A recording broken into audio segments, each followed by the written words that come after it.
Mesmo assentados, vamos fazer essa leitura de modo responsivo. Aguardar que todos se encontrem.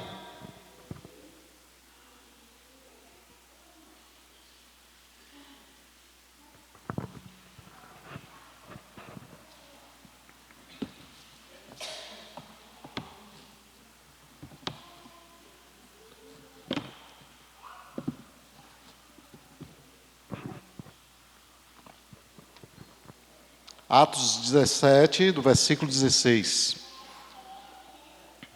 Assim diz a palavra do Senhor: enquanto Paulo os esperava em Atenas, o seu espírito se revoltava em face da idolatria dominante naquela cidade. A igreja?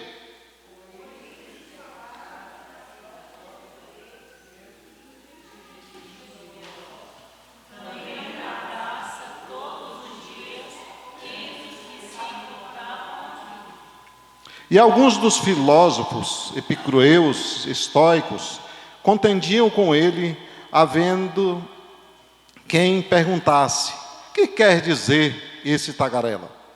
E outros: parece pregador de estranhos deuses, pois pregava a Jesus e a ressurreição.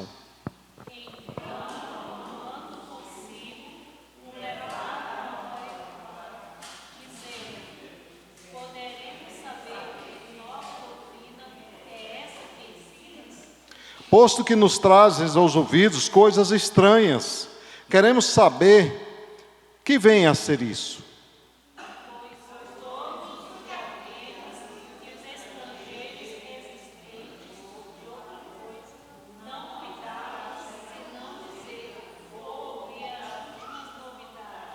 Então Paulo, levantando-se no meio do aerópago, disse: senhores atenienses, em tudo os vejo acentuadamente religiosos.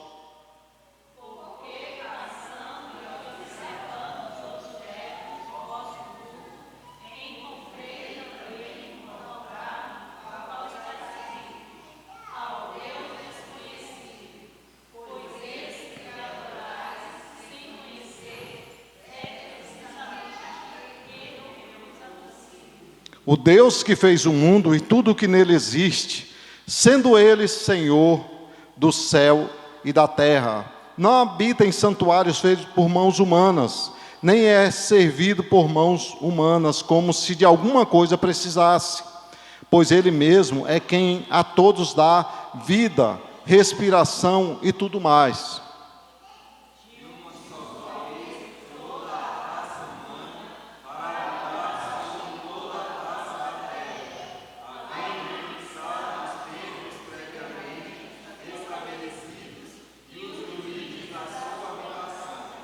Para buscarem a Deus, se porventura, tateando, o possam achar, bem que não está longe de cada um de nós.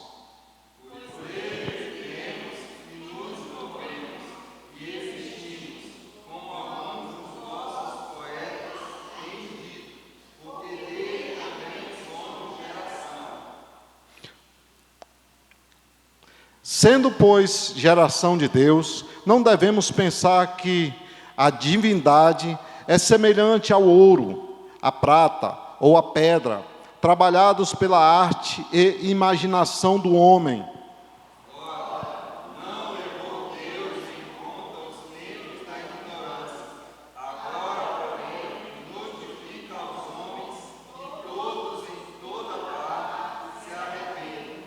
Porquanto estabeleceu um dia em que há de julgar o mundo com justiça por meio de um varão que destinou e acreditou diante de todos, ressuscitando dentre os mortos.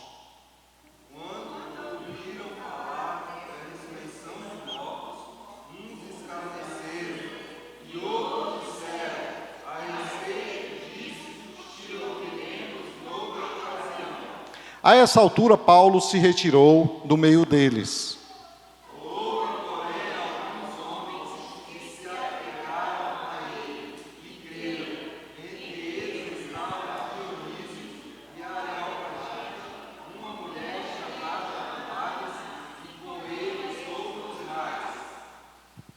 Amém. Vamos orar mais uma vez, curva sua cabeça.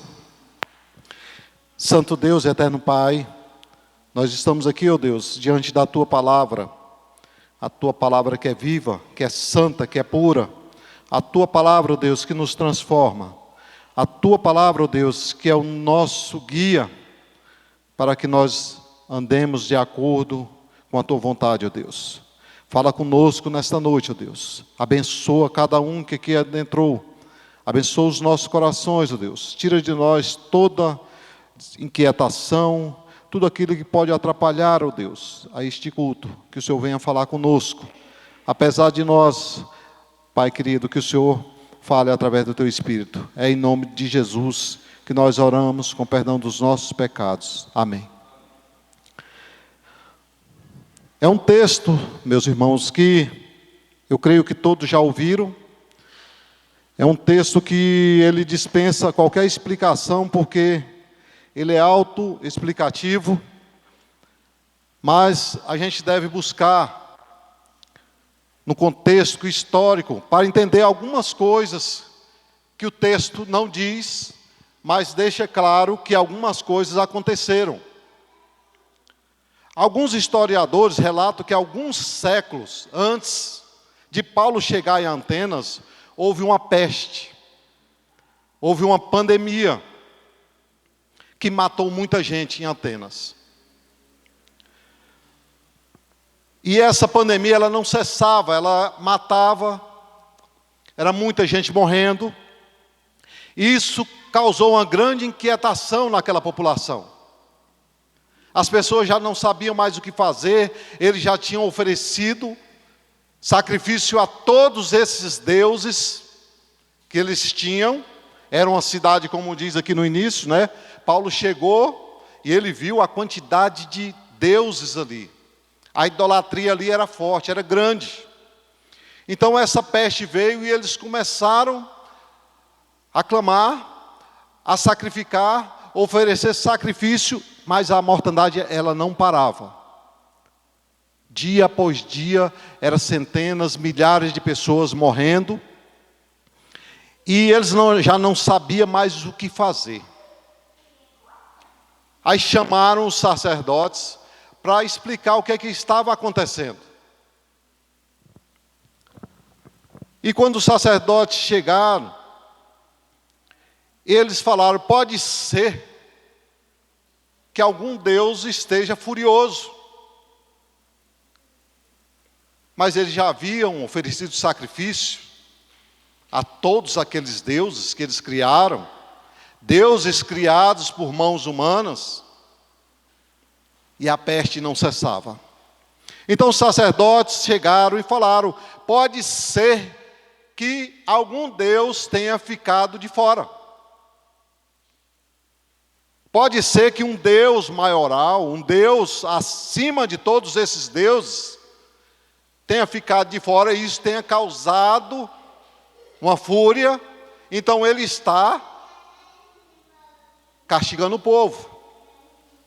Então nós precisamos oferecer um sacrifício a esse Deus desconhecido, para que essa mortandade ela cesse. E eles fizeram esse sacrifício. E a peste cessou. Em outros historiadores, não sei se é lenda ou não, eles disseram que alguns sacerdotes chegaram e falaram: olha, soltem ovelhas pela cidade. E aonde a ovelha não estiver pastando, ela deitar, ali nós vamos levantar um altar a este Deus desconhecido. E assim, de acordo com alguns historiadores, foi feito. E como eles não tinham referência a quem realmente era esse Deus, não sabiam o nome desse Deus, eles resolveram deixar esse Deus sem nome. Porque poderia colocar um nome que não fosse aquele Deus e a peste voltar. Então eles deixaram esse altar desse Deus desconhecido. A idolatria, meus irmãos, lá em Atenas era grande. Alguns deuses, até hoje a gente vê da mitologia grega, fala sobre Zeus, que era o deus principal, fala sobre Atena, que era o deus da sabedoria, fala sobre Apolo, que era o deus da luz, fala de Afrodite, que era a deusa do amor, né, de onde vem essa palavra afrodisíaco, que até nos dias de hoje é usada. Essa passagem, ela parece até um pouco uma passagem de Jonas, quando entra naquele navio, vai lá para o porão, deita e fica lá deitado, e aqueles marinheiros não sabiam o que estava acontecendo, aquela tempestade, e eles clamam, cada um a seu Deus, o Deus do vento, o Deus do sol, o Deus da chuva, e nada cessa aquela tempestade. Então eles vão lá e falam: vem cá, você tem algum Deus? Você crê em algum Deus? Aí a gente vê lá Jonas fala que crê naquele Deus, criador de tudo e tal. Tem até uma coisa engraçada, que teve um pastor que pregou e falou bem assim: ó, então você clama esse Deus porque o nosso Deus não está com nada. E eles fazem o que Jonas fala lá e a tempestade parou também. Aqui, meus irmãos, é um pequeno relato para nós entendermos melhor o texto, né, o contexto da história, o que acabamos de ler. O texto que nós lemos, ele começa dizendo: enquanto Paulo esperava em Atenas. O que é que Paulo esperava? Paulo esperava a chegada de Silas e Timóteo, que tinham ficado para trás. Eles estavam sendo perseguidos, eles estavam fugindo, mas por onde passava, eles não perdiam tempo, eles pregavam o evangelho. E Paulo estava ali esperando. E Paulo, durante essa espera, ele ficou profundamente indignado, como diz o texto, e revoltado ao ver a cidade cheia de ídolos, a idolatria daquela cidade. Isso o levou a pregar o verdadeiro evangelho. E ele saiu pregando pelas sinagogas, nas praças principais. E no versículo 18, a gente vê alguns dos filósofos epicureus e estoicos. Isso era dois ramos da filosofia. Os estoicos, eles acreditavam que poderiam viver pela razão, de acordo com a natureza. Os epicuristas, eles pregavam muito o prazer, definindo como ausência de dor física, de perturbação mental. Então eles pregavam aquela paz, achando que isso era o suficiente. E eles contendiam com ele, havendo quem perguntasse: o que quer dizer esse tagarela? E outros parecem pregador de estranhos deuses, né? Porque a palavra diz que ele pregava a Jesus e a ressurreição. Então eles tomaram Paulo e levaram Paulo lá para o Areópago. Era como se fosse o STF de hoje. Era um tribunal onde eles discutiam todo tipo de questões. E chegando lá, eles perguntam, dizendo: podemos saber que nova doutrina ensinas? Então Paulo, aí nós voltamos ao texto que nós lemos. Então Paulo, levantando-se no meio do Areópago, disse: senhores atenienses, em tudo vos vejo acentuadamente religiosos, porque passando, observando os objetos de vosso culto, encontrei também um altar no qual está escrito: ao Deus desconhecido. E Paulo não perde tempo. Eu creio, meus irmãos, que a vida de Paulo era pedir a Deus oportunidade para pregar o evangelho. Em outras passagens você vai ver Paulo dizendo, pedindo oração para que Deus dê a ele portas abertas para que ele pregue o evangelho. Aí ele diz: ao Deus desconhecido, pois esse que adorais sem conhecer é precisamente aquele que eu vos anuncio. O Deus que fez o mundo e tudo o que nele existe, sendo o Senhor do céu e da terra, não habita em santuários feitos por mãos humanas, nem é servido por mãos humanas. Como se de alguma coisa precisasse, pois Ele mesmo é quem a todos dá vida, respiração e tudo mais. A terra, meus irmãos, é uma terra viva. Se você vê uma grama crescendo, é vida. A chuva caindo é vida. Você respirando é vida. Até um fogo que você acende é vida. Tudo isso é dado por Deus. E Paulo explica para eles. Ele fala, de um só fez toda a raça humana para habitar sobre toda a face da terra, havendo fixado os tempos previamente estabelecidos. É um Deus que não fez nada por acaso. Ele estabeleceu cada coisa a seu tempo. E os limites da sua habitação. Para buscarem a Deus, porventura, tateando, o possam achar bem que não está longe de cada um de nós. De maneira oculta ele fala, Deus está aqui. Pois nele nós vivemos, nos movemos e existimos, como alguns de vossos poetas têm dito, porque dele também somos geração. Versículo 29, sendo pois geração de Deus, não devemos pensar que a divindade é semelhante a ouro, a prata ou a pedra, trabalhados pela arte e a imaginação do homem. Mais uma vez aqui nós vemos Paulo falando de maneira sutil. Ele leva ao conhecimento deles que o verdadeiro Deus não é feito por mãos humanas. Não pode ser visto, não só pode ser pego, mas é um Deus vivo. Não é um Deus que o ser humano fez, mas um Deus que fez o ser humano.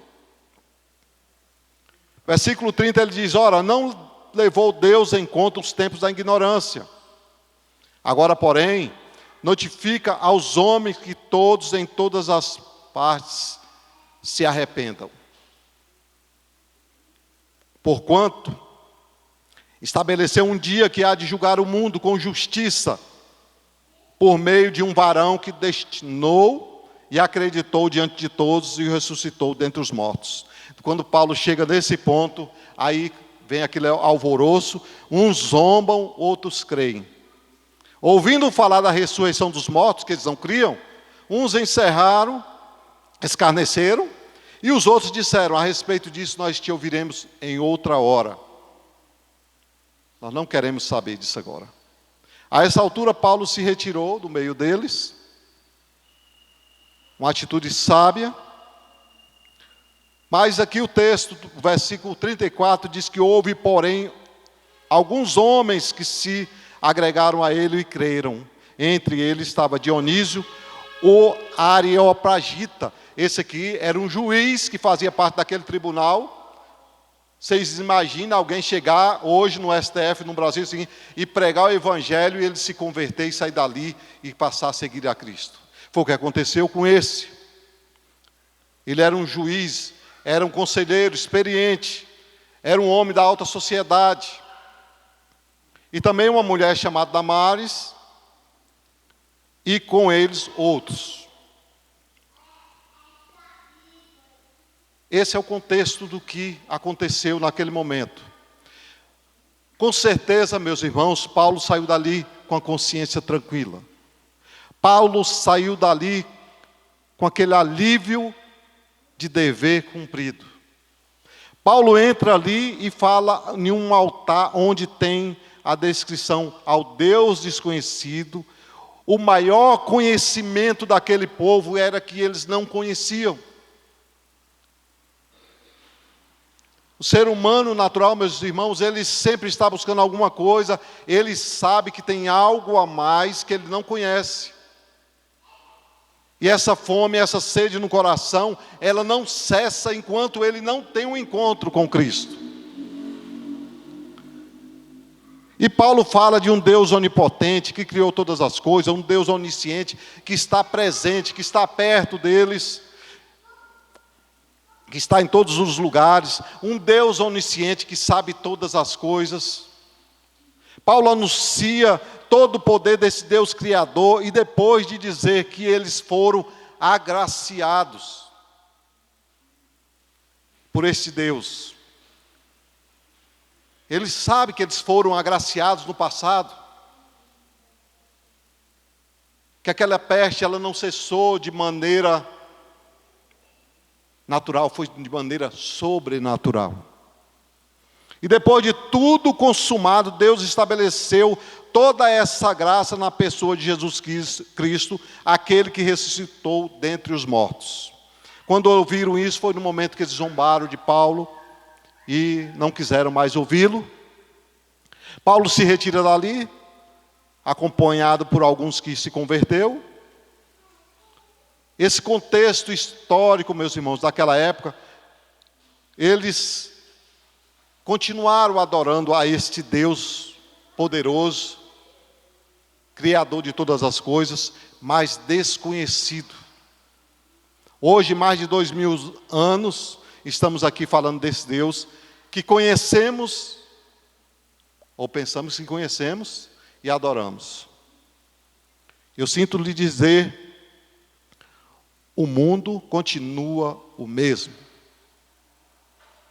Nós temos a palavra de Deus, nós temos a criação que revela o poder de Deus, como o Salmo 119 fala que, né, os céus proclamam a glória de Deus. A igreja, que é onde nós nos reunimos para adorar este Deus. Temos a confissão de fé, como nós acabamos de confessar, que Jesus é o único mediador. Oramos o Pai Nosso, somos treinados a confessarmos que somos salvos pela graça, que a salvação não se perde, que Jesus é o nosso mediador, o nosso pastor, o nosso salvador.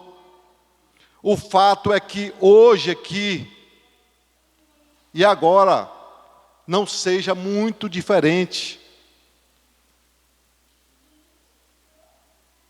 Porque muitos hoje, não estou falando de lá fora, porque lá fora as pessoas não conhecem, mas estou falando aqui dentro da igreja, no geral, em todas as denominações, muitos adoram aquele a quem não conhece.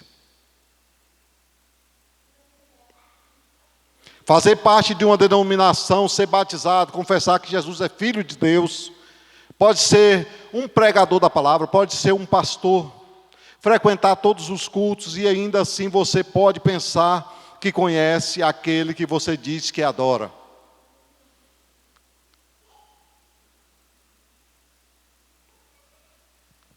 Mas muitas vezes nós pensamos apenas que conhecemos. Quando a gente chega nesse ponto, então vem a pergunta: qual o parâmetro bíblico que eu possa discernir que eu conheço a Deus ou não? O que fazer se não basta ser batizado, se não basta frequentar todos os cultos, se não basta dar a paz do Senhor? Não basta apenas falar de Jesus?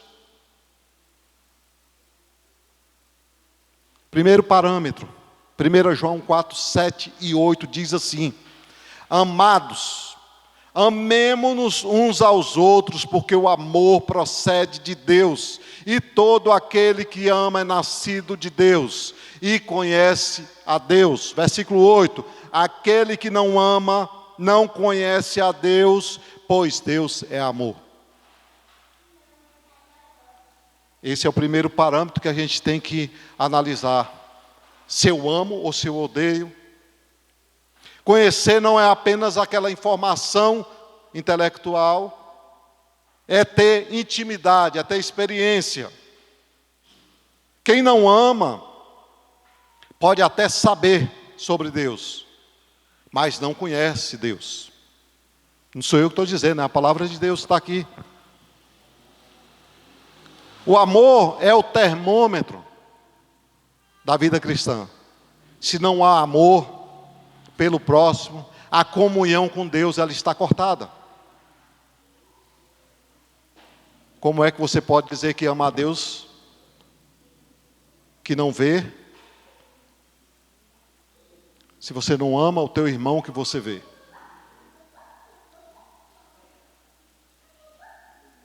Esse versículo de 1 João 7,8, ele é claro.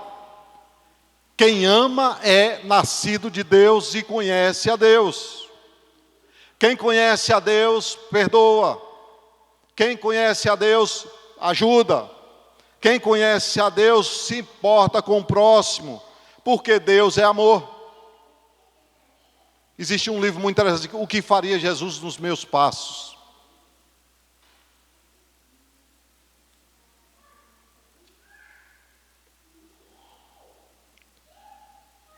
Outra coisa, quem conhece a Deus tem desejo por santidade. Quem conhece a Deus começa a odiar o pecado e buscar uma vida limpa, uma vida reta. 1 João 3,6 ensina que quem permanece em Deus não vive na prática do pecado. Isso não significa, meus irmãos, perfeição. Não estou falando de perfeição. Eu estou falando de luta contra o pecado. Deus conhece cada um de nós. Deus sabe o esforço que você faz para não pecar. Ou não faz. Eu não estou falando de natureza pecaminosa. Eu estou falando de prática pecaminosa. Todos são pecadores, nós sabemos. Outro parâmetro que podemos entender como alguém que conhece a Deus é o amor pela palavra de Deus. Quem conhece a Deus sente fome pela palavra de Deus. Ele quer ler a Bíblia, aprender. Eu tenho um tio que ele, quando você abre a Bíblia, ele já fica lá esperando você ler, porque ele não sabe ler. Ele vai ler um versículo, um texto desse aqui, ele gasta meio dia. Quantos por aí que não conhecem, não têm estudo, mas eles têm sede e fome pela palavra? Salmo 119, versículo 105. Lâmpada para os meus pés é a tua palavra. Quando você entender isso, quando você saber que isso aqui tem que fazer parte do seu interior, você vai entender o que é conhecer a Deus. A presença do fruto do Espírito é essencial para a vida daqueles que conhecem a Deus. Quando você dá lugar para a palavra de Deus no coração, a vida começa a produzir o que a Bíblia chama de fruto do Espírito, que está lá em Gálatas 5:22. Quem ama, ou melhor, o fruto, ele produz amor. O fruto é como um fruto com vários gomos. E esses gomos têm o amor. Ele tem a alegria. Ele tem paz, paciência, bondade. E o principal, meus irmãos, domínio próprio. Mudança de vida, de caráter. Você tem poder de escolher a sua natureza. Você tem poder de fazer você seguir o que você quiser. Nós temos que forçar a nossa natureza, mesmo que seja contra a nossa própria natureza pecaminosa. Eu tenho que me forçar a amar, eu tenho que me forçar a ter paciência, eu tenho que me forçar a perdoar, eu tenho que me forçar a estender a mão para o necessitado. Eu tenho que me moldar à palavra de Deus, isso é mandamento, isso não é automático. A palavra de Deus, não endureçais o vosso coração.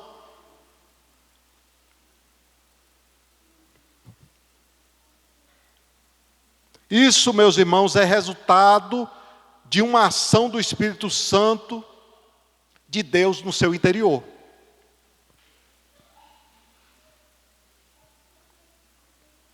Palavra de Jesus: pelos frutos vocês conhecerão. Vocês os conhecerão.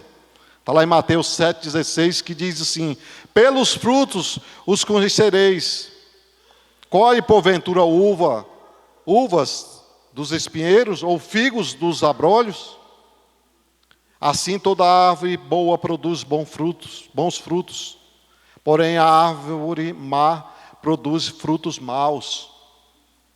Não pode a árvore boa produzir frutos maus, nem a árvore má produzir frutos bons.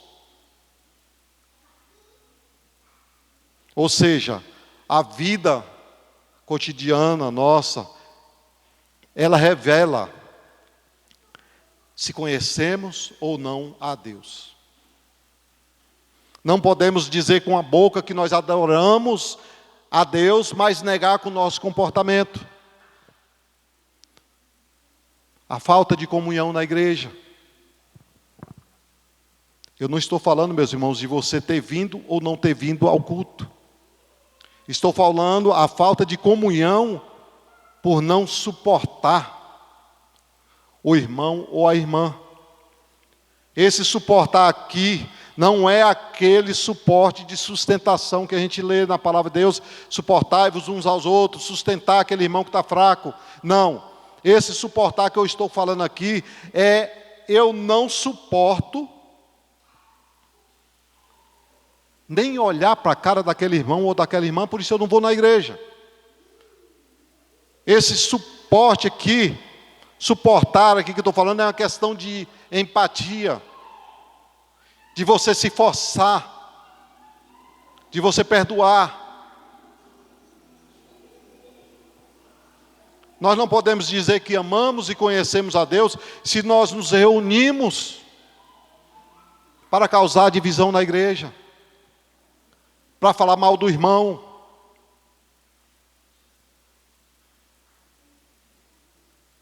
Como é que nós podemos dizer que amamos e conhecemos um Deus que pode todas as coisas, mas nós viramos as costas para os necessitados, damos a volta pela rua de cima para a gente não ter que passar por um alcoólatra, por uma prostituta?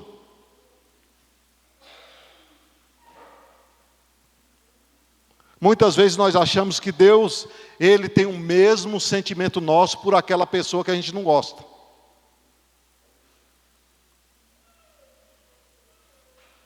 Não. Deus ama a todos.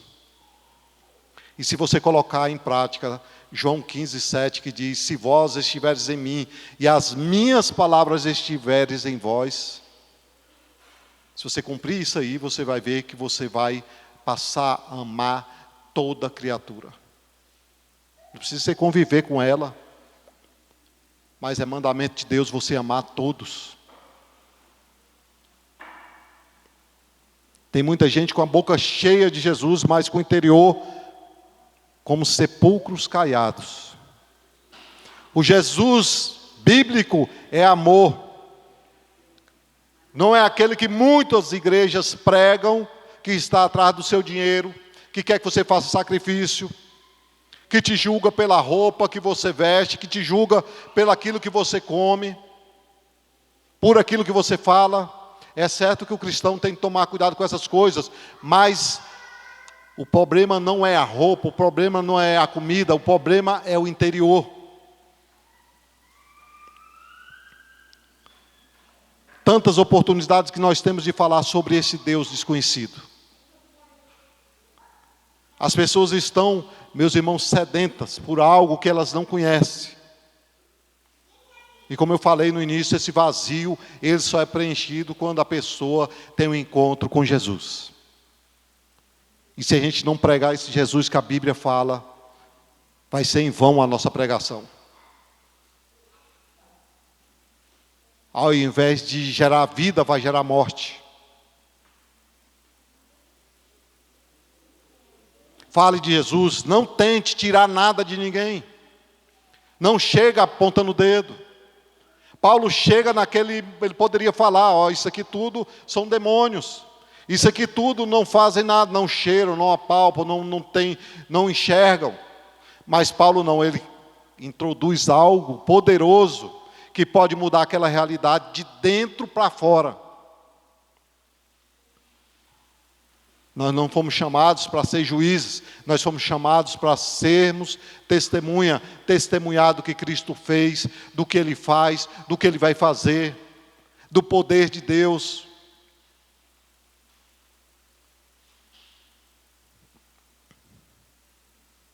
Então, quando você coloca Jesus, tudo aquilo é jogado fora, como Paulo disse. Que tudo conhecimento, tudo que ele tinha, ele tratou aquilo como um refúgio.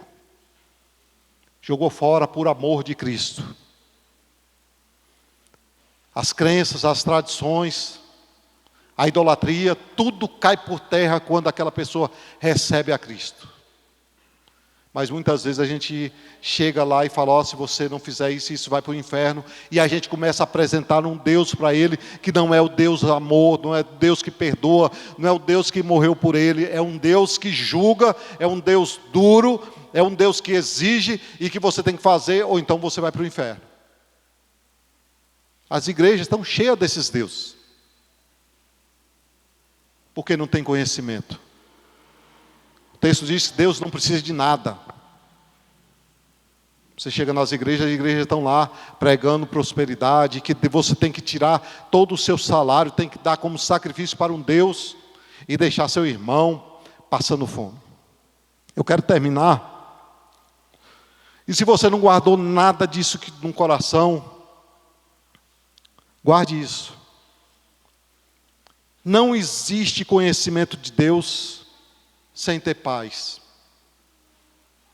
É impossível você dizer que conhece a Deus e você não tem paz no coração.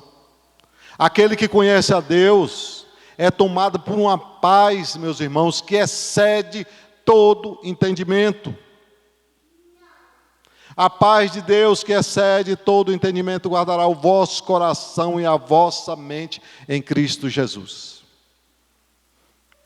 Essa paz, ela te sustenta na doença, ela te sustenta na pandemia, ela te sustenta no desemprego, ela te sustenta na fome, ela te sustenta na escassez, ela te sustenta na morte. Quem conhece a Deus, ele não se desespera.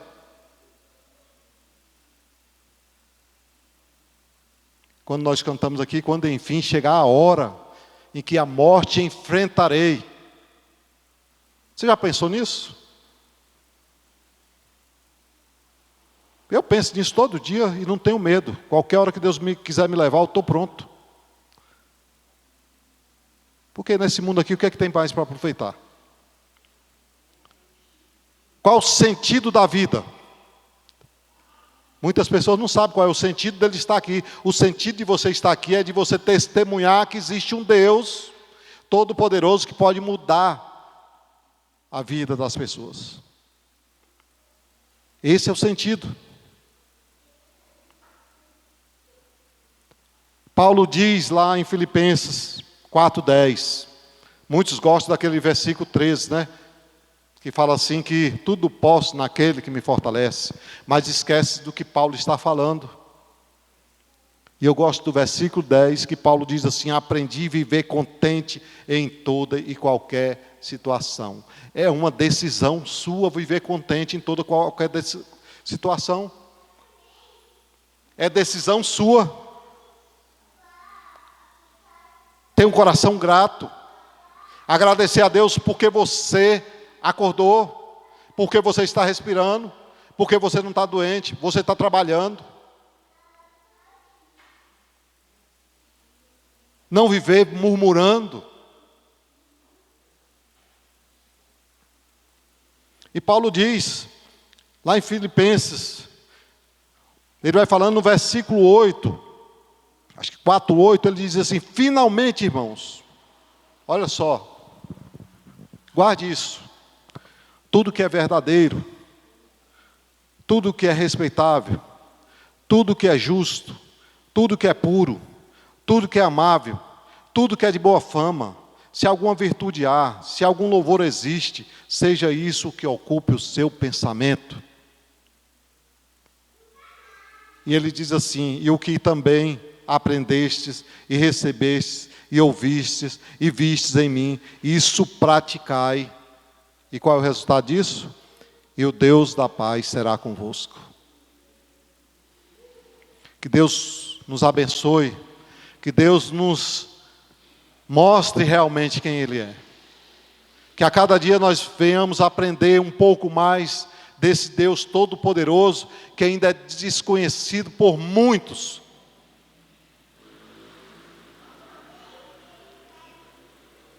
Muitos ainda desconhecem esse Deus. O mundo precisa conhecer esse Deus que faz todas as coisas. Vamos orar. Convido você a curvar sua cabeça aí onde você está. Santo Deus e eterno Pai, nós te louvamos, ó Deus.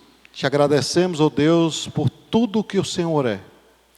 Por tudo aquilo que o Senhor tem feito nas nossas vidas, ó Deus. Pelas aflições que nós temos passado, pelas bênçãos que o Senhor tem derramado, pelo dom da vida, pela saúde, pela doença que nesses momentos nós nos lembramos, ó Deus, quão importante é ter saúde. Te agradecemos por cada irmão, ó Deus. Aqueles que estão em casa desanimados, ó Deus. Teu Espírito Santo esteja assistindo a cada um deles. Abençoa a tua igreja, ó Deus. Nos dê, Santo Deus, sabedoria, para nós não perdermos, ó Deus, as oportunidades que o Senhor tem dado para cada um de nós. Que nós possamos enxergar a humanidade com teus olhos, Pai. Que o Senhor venha abençoar a cada um. Nos leva, Santo Deus, para os nossos lares, debaixo da tua poderosa mão. Nos abençoe, ó Deus, nos dê uma semana abençoada. Abra portas, ó Deus, de emprego para aqueles que estão desempregados. Cura, Santo Deus, os enfermos. Abençoa, Santo Deus, aqueles que estão indecisos, que têm que tomar decisão, que eles possam orar e que o Senhor possa falar a cada um deles. Abençoa cada um de nós, ó Deus.